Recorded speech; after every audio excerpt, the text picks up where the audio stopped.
দর্শক মণ্ডলী, আরেকটি গুরুত্বপূর্ণ কথা আপনাদেরকে জানাতে চাচ্ছি, সেটি হচ্ছে যে জহিরুল স্যারের যিনি পরিচিত এবং ঘনিষ্ঠ, ওনার সাথে কথা বলবো। বড় ভাই, মূলত জহিরুল স্যারের জ্যেষ্ঠ ভাই। জহিরুল স্যারের জ্যেষ্ঠ ভাইয়ের সাথে আমি একটু জরুরি কথা বলতে চাচ্ছি। সেটি হচ্ছে যে মূলত ওনার পরিবার থেকে আমি যে তথ্য পেয়েছি, সেটি হচ্ছে পরিবার থেকে বলা হয়েছে যদি গ্রাম্য সালিসের মাধ্যমে এই মামলার মীমাংসা করা হয়, তাহলে তারা হয়তো রাজি রয়েছেন। এ ব্যাপারে আপনি রাজি রয়েছেন কিনা? না, আমার কথা হলো আমরা সম্পূর্ণ একই ব্লাডের আমরা চাই সবসময় একাত্মবদ্ধভাবে থাকার জন্য, একাত্রিত থেকে আমরা যাতে সুষ্ঠুভাবে চলাফেরা করতে পারি, সেটাই কিন্তু আমার প্রত্যাশা। সবাই আমার আপনজন, আমরা একাত্রে চলাফেরা করি, একই ব্লাডের।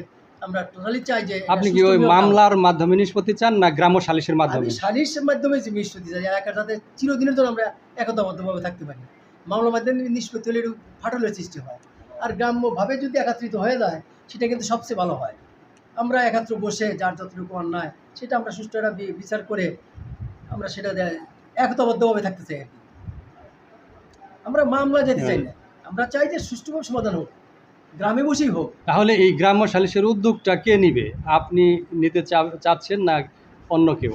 আমি নিতে চাচ্ছি, প্লাস যদি কেউ থাকে যাদের উভয় পক্ষকে যে বুঝাইতে পারবে, এই পক্ষ বা উভয় পক্ষে তো আমার, তাদের সাথে সম্পৃক্ত হয়ে উভয় পক্ষকে বুঝাবো, বুঝিয়ে যাতে একত্র বসতে পারি।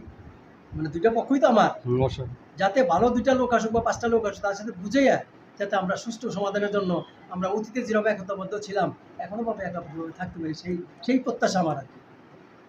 প্রিয় দর্শক মণ্ডলী, আমরা জহিরুল স্যারের জ্যেষ্ঠ ভ্রাতার সাথে কথা বললাম এবং আমরা বুঝতে পারলাম যে আসলে তিনি মানবতাবাদী লোক। তিনি সমাজের শৃঙ্খলায় বেঁচে থাকতে চান, সমাজে শান্তি প্রতিষ্ঠা করতে চান এবং এই এলাকায়, এই জনপদে যাতে শান্তি ফিরে আসে, সেই শান্তির প্রত্যাশায় তিনি একটি উপায় তিনি বলেছেন। উপায়ের কথাটি হচ্ছে তিনি